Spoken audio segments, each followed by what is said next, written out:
Okay, I am making a video to try to explain to the two of you more about your mommy and daddy and why we love you so much. Your mommy sometimes looks better than this, sometimes she looks worse than this. This is me after a day of taking you to the museum and then getting you fed and then getting you into the hot tub. The mommy looks tired and a little ragged right now.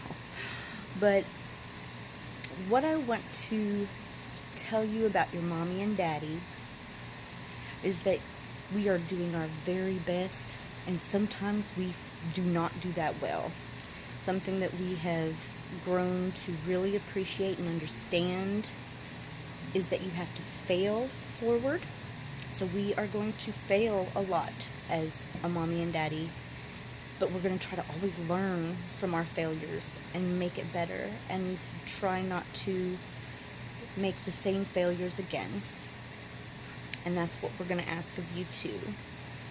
I think something that you need to know about your mommy and daddy is that our homes, when we were little kids, both of us had very, very troubled homes. And your daddy's home, it was like a war zone. He didn't have a whole lot of people he could trust at all.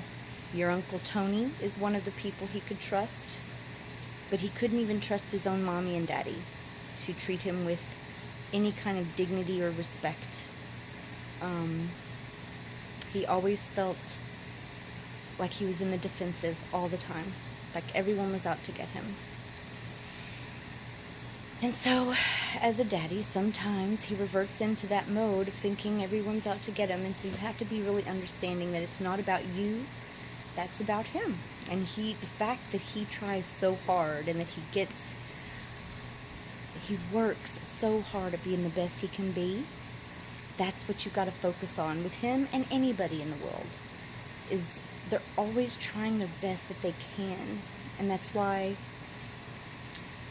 what we want you to learn as you grow older is not to judge. Don't judge people, even if they're doing something that's hurtful or they're doing something that you, in your mind, you hear yourself saying, that's wrong. The minute you say anyone else is wrong about anything, you are judging them.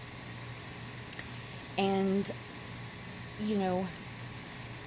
I feel like as human beings, there are two sides of us always. There is the side that is the animal, that is wanting to survive, that is in this evolution form world of the earth, where we have gotten past being great apes into being this human species that is trying to survive. But in many ways, when we're stuck in that form, animal mode, autopilot, or thinking that our human race is so superior and important, that is where we always find our misery again. There is a whole other side of us that is a spiritual side. It's something that you can't even really put into words. It's something that it's like the energy that is creating this entire universe is in us as well.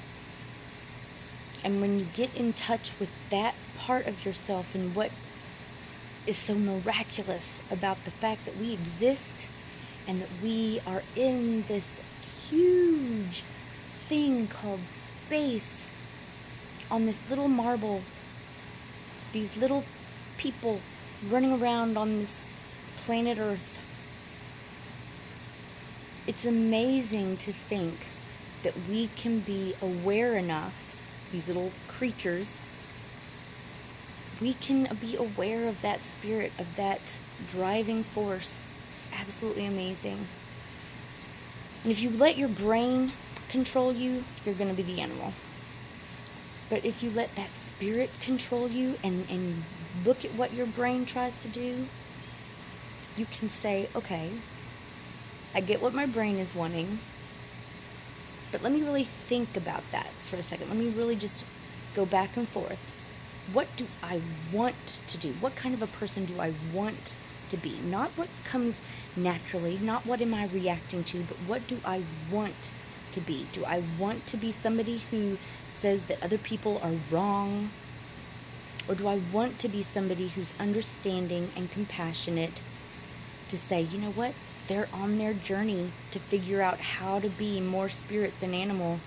If they're the most animal among us, that's not wrong. That's just them being the animal. Let's pick a really severe example. Murder.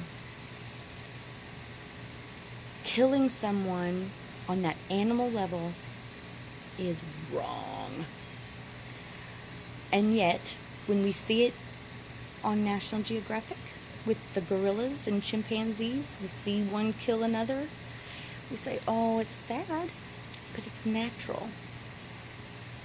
Animals do that. Animals judge and they say, I am superior. You do not deserve life, even in that extreme example, but I do. What we've as humans started to do is with beliefs, we try to kill other beliefs so that ours can be superior. And so we just have to try to embrace that understanding and compassion above all else. And even when your brain starts to try to go the route of right and wrong about anybody, pull it back. Say, oh, that's my animal, trying to be superior, trying to judge other people as wrong when they're just being an animal too. Your spirit will awaken and say, okay, they have every right to be at their place on their journey. Life really does repay that. People who are in an animal mode live a life of misery. They don't need you being mad at them at the same time. They don't need you judging them. They're already creating a life that is so form animal based. They're always going to have anxiety or depression or those driving factors because nature doesn't want an animal to feel peace.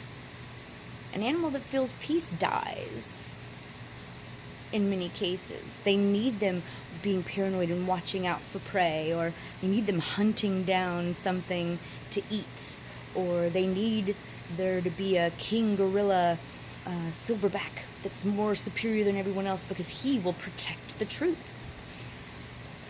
So many of the things that we naturally tend to do as we get into adolescence and then get older, those are all animal behaviors, and we play them out. And your mommy and daddy, sometimes we get caught up in our animal, but we always try to lead with our spirit. We try. And it's about making those spiritual muscles strong. It's about really listening to your thinking and analyzing what is coming naturally from that survival standpoint, from that judgmental standpoint, and turning those thoughts around and saying, nope, that's not what I want from myself. Yes, I feel it happening naturally, but I want to be someone that does not judge other people, that is accepting of other people in their own path in life, in trying to figure out how to be spiritually led. Because when you're spiritually led, it just is amazing that we are even here. Every breath is a gift. Every moment is a miracle. And it's such a fun experience to live from that spiritual side. It is not fun to live as an animal. So, mommy and daddy aren't perfect. And sometimes you'll see the animal come out of us, and oh my gosh, when I look back and I see how my spirit has taken the back seat and I've gotten angry, or I've gotten judgmental about you guys, about, oh, what you're doing right now is wrong. Well, you're 8-year-old and 4-year-old. It's not that you're doing anything wrong. My animal sometimes judges, and that is not what I want from myself. I accept that I haven't gained, sainthood or perfection, and I do mess up, and I let my animal take over. But I want you to understand that my journey as a mommy has taught me more about getting in touch with my spirit than anything else. And that's why I will always love you both so much, because you have been my pathway to wanting to be the absolute best version of myself I can be. Because that's how I know you can, is by me being the example. I love you so much. All we ever want from both of you is to try your best at always strengthening your spiritual muscles, so that as you live life and as you continue toward your own goal of awareness and consciousness and spiritual awakening, that more and more and more your spirit will have the strength between the two, and your animal will take the back seat. Because the animal is not that important.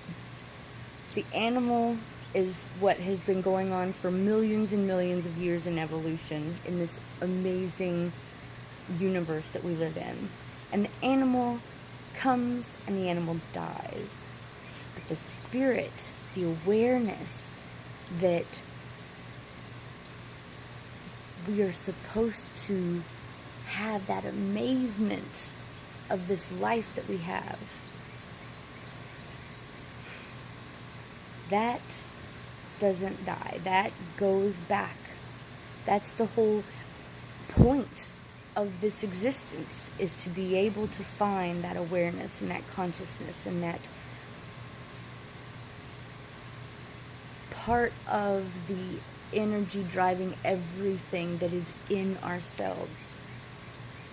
And in that way, when you start to recognize that your true self is that energy and not the brain that the animal has developed over millions of years of evolution to survive, the brain, the thoughts, the memories, the emotions, what a lot of people think of as that's me, that voice in my head, that's me, that is a organic computer that is meant to survive.